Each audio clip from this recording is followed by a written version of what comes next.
হয়ে গেছে। এখানে ঠাকুমা জানে 600 না 700 আছে বললো শেয়ার করার জন্য। तो मुझे रस বাদাম গাছে বললি বা শুনুন 100 টাকা তুন শুনুন দাদাই সোনুর বেশি আছে। শুনুন বেশি দাদাই সকলকে শুভ সকাল। দেখো আমরা সকালবেলায় চা খেতে বসেছি। আমি নিয়েছি কফি আর আমাদের সোনুর দেখো এর আগের দিনে বাবা এনেছিল বিস্কিটের পুরো ডিবেটাকে নিয়ে বসে পড়েছে। আমার বাবা ওর জন্যে একমাত্র বিস্কিট এনেছে দুপুরবেলায় গরমেতে। আমার জন্য, এটা তোমার জন্য, তুমি খাবে না তার জন্য আমি খাচ্ছি। আর পুরো বিস্কিটের ডিবেটা নিয়ে বসে পড়েছে। এখানে মায়ের চা খাওয়া হয়ে গেছে। এখানে ঠাকুমা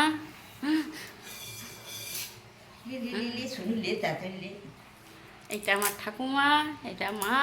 কম বেশি মাকে চিনো, কিন্তু ঠাকুমাকে সবাই চিনো না। আর এইটা আমার কে, এইটা কে গোপাল সোনা। চলো আজকে কি করি না করি কন্টিনিউ পুরো ভিডিওটা দেখতে থাকো। তুমি কিছু বলবা না তো? ছাতাটা নিয়ে পড়তে চলে যেতে হবে। ছেলেকে খাওয়া দাওয়া করিয়ে টিউশনে পাঠিয়ে দেওয়ার পর সোজা চলে এসেছিলাম নিচের রুমটা একটু বাগাতে। আর আজকে যেহেতু রবিবার, সেহেতু রুমের বেড কাভার আর সমস্ত কিছু চেঞ্জ করার একটা ব্যাপার থাকে। নিচের রুমের বেড কাভারটা আগের দিনই চেঞ্জ করে দিয়েছিলাম, তবু আজকে একটু ভালো করে বাগিয়ে ঝেড়ে নিলাম। আর রুমটাকে একটু মুছে দেবো, কারণ কয়েকদিন ধরে রুমটা কিন্তু একদমই পরিষ্কার করাও হচ্ছে না আর মোছাও হচ্ছে না। কারণ তো গরম, তার উপরে এত কাজের চাপ ধারণার বাইরে, সেই জন্যই কিন্তু ঠিকঠাকভাবে কোনো কাজই করা হচ্ছে না। আর মাওরও ভীষণই কাজের চাপ, সেই জন্য মাও কোনো কিছু করতে পারছে না। না হলে মা মাঝে মাঝে নিচের রুমটা একটু বাগিয়ে দেয়, তাই কি করব, বেশ কয়েকদিন ধরে করা হয়নি বলে আজকে আমি করতে শুরু করে দিয়েছি। আগে ভালো করে পুরো রুমটাকে ভালোভাবে ঝাঁটিয়ে পরিষ্কার করে। যাই হোক, ভিডিওটা তোমরা কন্টিনিউ দেখতে থাকো। আমি রুমটা একটু ভালো করে বাগিয়ে গুছিয়ে নিই। দেখো ঘরের কাজ, মানে নিচের ঘরের কাজগুলো সেরে চলে এসেছি। নিচের ঘরের রুমটা কয়েকদিন ধরে মুছা হয়নি, ঝাঁটানো হচ্ছে, মুছা হয়নি বলে একটু মুছে নিলাম। দিয়ে এই যে সকালবেলায় মা নিয়েছে একটা সিলভার কাপ মাছ। মাছটা সাদা হ্যাঁস করছে কেন কে জানে, কত আছে কে জানে, 600 না 700 আছে বললো। এই যে এইটাকে আমি এরপর কাটবো, তারপরে আমি আমার নিজের শরীরচর্চা করব। বাড়ির সমস্ত কাজ সেরে তারপরে নিজের জন্য একটু সময় বার করে শরীরচর্চা করি। কি আর করবো, করার কিছু নেই। বেলা হলেও প্রায় বাজছে এখন 7:30। মানে এটাকে কাটবো, তারপর নিজের শরীরচর্চা করব। হয় একটু বেলা হয়ে যাবে ঠিকই, কিন্তু করার তো কিছু নেই। যাই হোক, ভিডিওটা কন্টিনিউ দেখতে থাকো। মাছটা কেটে বাগিয়ে গুছিয়ে ফ্রিজের মধ্যে ভরে দিয়ে সোজা চলে এসেছিলাম উপরের রুমটা বাগাতে। প্রথমেই তো বললাম আজকে যেহেতু রবিবার, সেহেতু কিন্তু আমার সমস্ত কিছু রবিবারের রুটিনের কাজ থাকে। বিশেষ করে কাচা, ধোয়া, মোছা, পরিষ্কার করা, এই জিনিসগুলোই থাকে রবিবারে। আর একটা দিন ফিক্সড না করে রাখলে কি হয়, কোন দিনটা কোনটা করছি, কোনটা করছি না, কোনটা কতদিন হচ্ছে, এই রকম হয়ে যায়, গোলমাল হয়ে যায়। তার জন্যই আমি কিন্তু একটা দিন ফিক্সড রাখি যে হ্যাঁ, রবিবার বা শনিবার ধরে যে এই রুমগুলো একটু বাগিয়ে নেব, সব কিছু একটু ভালো করে মুছে নেব, পরিষ্কার করে দেবো। তার জন্য উপরের রুমটাকে চলে এসেছিলাম। তবে আজকে আর বালিশের কভারগুলো চেঞ্জ করব না, কারণ খুব একটা সেরকম কোনো কিছু হয়ও নি, আর ছেলেও খুব একটা নোংরা করেনি। তার জন্যই কিন্তু বালিশের কভারগুলো আজকে আর কিন্তু চেঞ্জ করলাম না। আর এদিকে তারপরে বেশ অনেক জামা কাপড় ছিল রুমটার মধ্যে পড়ে, সেগুলো একটু একটু করে গুছাতে শুরু করলাম। এদিকে কিন্তু আমি মাছটা কেটে সোজা চলে এসেছিলাম উপরে এসেই কিন্তু আমি হালকা করে অল্প সময়ের জন্য কিন্তু ব্যায়াম করেছি, কারণ তোমাদের সাথে শেয়ার করলাম না। মাঝে মাঝে তো বলেই থাকি আমি আমার নর্মালভাবেই ব্যায়াম করি, সেটা তোমাদের সাথে শেয়ার করা হয় না। আর ব্যায়ামটা না করলে আমার এখন কিন্তু শরীরের নানা সমস্যা হচ্ছে, না করলে বরঞ্চ শরীরটা ভারী ভারী লাগছে, কাজে এনার্জি পায় না, এইরকম সমস্যা হচ্ছে। তার জন্যে কিন্তু একটু হালকা করে ব্যায়াম করে তারপরে কাজে লেগেছিলাম। উপরের কাজ মোটামুটি কমপ্লিট হয়ে গেছে, জামা কাপড় বাগানো গুছানো থেকে শুরু করে অনেক কাজ ছিল। আর এদিকে মা সকালবেলায় বানিয়েছিল, মানে শাশুড়ি মা বানিয়েছিল আলু ভাজা আর মুড়ি, মানে আলু ভাজা সবারই জন্যই মুড়ি খাওয়ার জন্য বানিয়েছিল, বিশেষ করে আমার ছেলের জন্য। আমার ছেলে তো আলু পেলে আর কিচ্ছু চাই না, তার জন্যই ভাবলাম যে অনেক দিনই খাওয়া হয়নি, খেয়েছিলাম বেশ কয়েকদিন আগে, কিন্তু তবুও আলু ভাজা দেখলে কিন্তু আমারও ভীষণ খেতে ইচ্ছা করে, এত খেতে ইচ্ছা করে ধারণার বাইরে। তার জন্য অল্প মুড়ি আর অল্প আলু ভাজা নিয়ে আমিও খেতে বসে পড়েছিলাম। তারপরে এখন রান্না করব, কারণ ভাবলাম আগে 4টি আলু ভাজা দিয়ে মুড়ি খেয়ে নিই, তারপরে রান্না করব। আর এদিকে আমার ছেলেও খেয়ে নিয়েছে, নিয়ে কিন্তু এরপরে ছবি আঁকতে যাবে। ঘুরিয়ে দাও তো। কোনটায়? কোন চেনটায়? দাঁড়া, আমি ওকে লক্ষ্য করি। তুই নিজে খুলছিস যখন কুড়ি নে, এই চেনটায়। কুড়ি নে। এই চেনটায় এগুলো আছে। তাহলে এই চেনটায় হয়েছে? হুম, ঠিক আছে।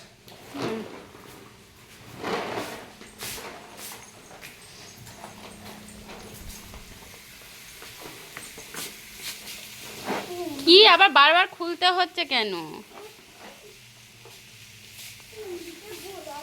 ঠিকই গোলাচ্ছিস, ওটাই। হ্যাঁ, এটাই। তাই তো। হ্যাঁ, ফিতেগুলো একটু ছোট করে দিতে হবে, সাইকেল ফাঁকে। দুষ্টুমি করবে না, কোথাও ধার দিকে আর দিকে কোনো দিকে যাবে না, ঠিক আছে? টাটা। তারা মন দিয়ে বসে বসে ছবি আঁকবে। এটি কি স্টাইল হলো? টাটা।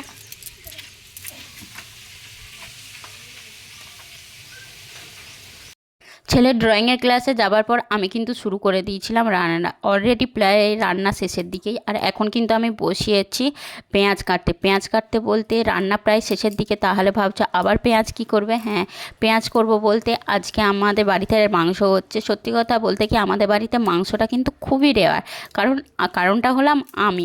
কম বেশি যারা আমার প্রথম থেকে হয়তো ব্লগ দেখো তারা জানলেও জানতে পারবে, আর না হলে হয়তো জানো না অনেকেই, তবুও বলে দিচ্ছি আর একবার। হ্যাঁ, আমার মাংস চলে না, মাংস বলতে চিকেনটা আমার একদমই চলে না। নিজে খেলে শরীর অসুস্থ হয়, তবু কিন্তু নিজেকে করতে হয়। হ্যাঁ, টাইটেল থাম্বনেলে এটাও দিয়েছি, কারণ নিজে খেলে শরীর আমার চিকেনে একরকম বলতে পারো অ্যালার্জি, অনেকে থাকে না মাশরুমে অ্যালার্জি, নানা রকম অনেক সবজিতে মাছেতে অ্যালার্জি, সেরকম আমার চিকেনে কিন্তু অ্যালার্জি আছে। আগে ছিল না, কিন্তু হঠাৎ বিগত 4-5 বছর যে কেন এরকমটা শুরু হয়েছে জানি না, কিন্তু করতে তো হবেই। ছেলে যেহেতু পছন্দ করে তার জন্য কিন্তু খুব কমই আমাদের বাড়িতে হয়, কারণ আমি খাই না বলে তার জন্যই হয় না। কিন্তু না হলে তোমার ছেলেও খেতে পারে না, মাঝে মাঝে তো করতেই হয়, ছেলের জন্য তো বানাতেই হয়।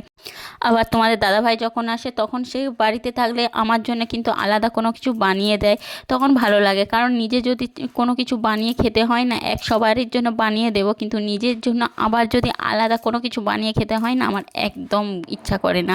কারণ আমি সবারই জন্য বানিয়ে দেবো, আমারটাও যদি কেউ কোনো ডিম করি যাই করি কেউ যদি আমারও একটু বানিয়ে দিত তাহলে কিন্তু খুবই ভালো লাগতো, এরকমটা মনে হয়। কিন্তু তোমাদের দাদাভাই যখন থাকে তখন কিন্তু আমাকে সত্যি ডিম হোক বা অন্য কোনো কিছুই হোক, যাই হোক না কেন, সে কিন্তু বানিয়ে যায়, ভীষণই ভালো লাগে। আর তবে আজকে আমি চিকেনটা বানাচ্ছি কিন্তু একদম সিম্পলভাবে। দেখো, প্রথমে আলুগুলো একটু ভিজে নিয়েছি, কারণ আমি তো প্রথমেই বললাম যে আমার ছেলের কিন্তু ভীষণ আলু পছন্দ, তার জন্যই কিন্তু মাংসের সাথে আলু দেওয়া। আর এদিকে তারপর পেঁয়াজটাকেও ভালো করে ভেজে নিয়েছি, আর তেজপাতা আর গোটা ফোড়ন দিয়েছি অল্প করে।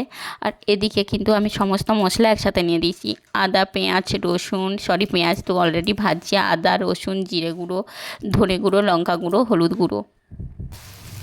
দেখো আমি মাংস রান্না করছি সিম্পলভাবে, সাধারণভাবে। সমস্ত রকমের মশলা, আদা, পেঁয়াজ, রসুন, জিরে গুঁড়ো, লঙ্কা গুঁড়ো, হলুদ গুঁড়ো, যা দেওয়া হয় আর কি, সব দিয়ে ভালো করে একটু কষিয়ে নেব। আর মিডিয়াম আছে, কারণ বেশি জোরে দিয়ে দিলে কিন্তু খড়ে যেতে পারে মশলাটা, আর মশলাটা খড়ে গেলে কিন্তু তেতো লাগে।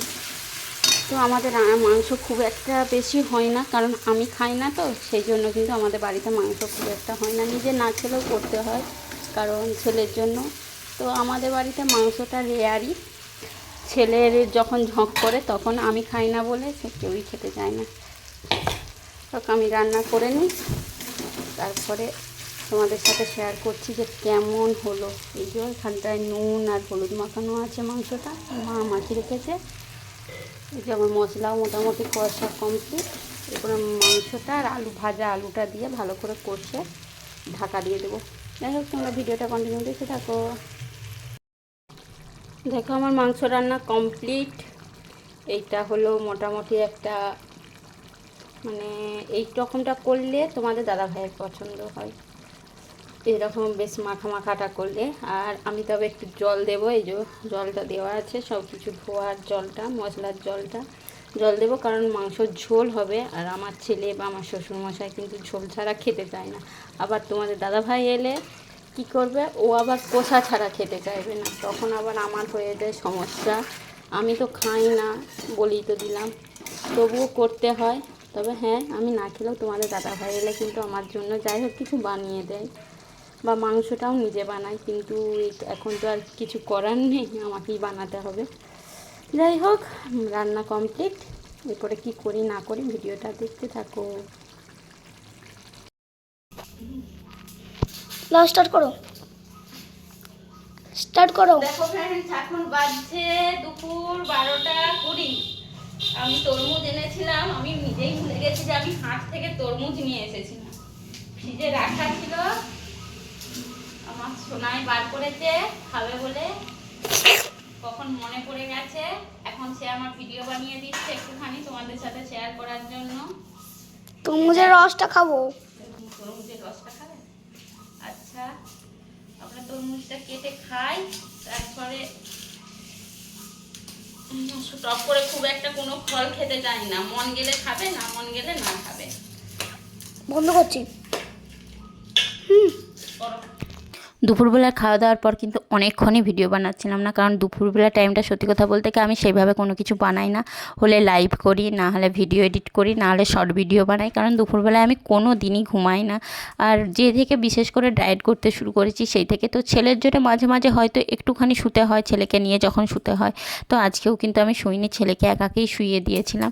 আচ্ছা, ছেলেকে নিয়ে এরপর বিকালবেলায় যাবো ব্যায়ামের ক্লাসে, তার জন্যই দেখো রেডি হয়ে গেছে। আর ছেলে আমাকে বলছে যে মা তোমাকে আমি কোলে করবো করে আমাকে কোলে করতে যাচ্ছে। আমি বললাম তুমি এখন বড় হওনি, তার জন্য তুমি কিন্তু আমাকে কোলে করতে পারবে না। তবু সে বলছে আমি চেষ্টা করব তোমাকে কোলে করার। তাই দিনই দিয়েছিলাম, ছেলে আমাকে কোলে করেছে, কিন্তু ছেলে আমাকে কোলে করতে পারেনি, উল্টে আমিই তাকে কোলে করেছি। আমি বললাম দেখো তোমাকে আমি কিভাবে কোলে করছি, আর তুমি কিন্তু আমাকে কোলে করতে পারবে না। তাই ওইভাবে মা ছেলে বেশ একটুক্ষণ সময় ছিল হাতে যেহেতু, সেহেতু দাঁড়িয়ে দাঁড়িয়ে বেশ দুজনেই কিন্তু একটু মজা করছিলাম। তারপরে সোজা চলে গিয়েছিলাম ব্যায়ামের ক্লাসে। আর ছেলেকে নিয়ে ব্যায়ামের ক্লাস, ড্রয়িংয়ের ক্লাস, স্কুল সব জায়গায় কিন্তু আমাকেই নিয়ে যেতে হয়। যাই হোক, তারপরে রাত্রেবেলায় দেখো কি সুন্দর আমার নিজের শখের জিনিসগুলো সাজিয়েছি। হ্যাঁ, সত্যি কথা বলতে কি সবসময় শখ যে মা বাবাই পূরণ করে সেটাও নয়, স্বামীও কিন্তু পূরণ করে। দেখো কতগুলো লিপস্টিক আর নেল পালিশ বার করেছি। যত লিপস্টিক আর নেল পালিশ ছিল সবগুলোই একসাথে বার করে সাজিয়ে কি সুন্দর রেখেছি, একটু ভিডিও বানাবো বলেই করলাম। যাই হোক, আজকের ভিডিওটা এই পর্যন্ত। সকলে ভালো থেকো, সুস্থ থেকো, সকলকে টাটা। আজ তোমার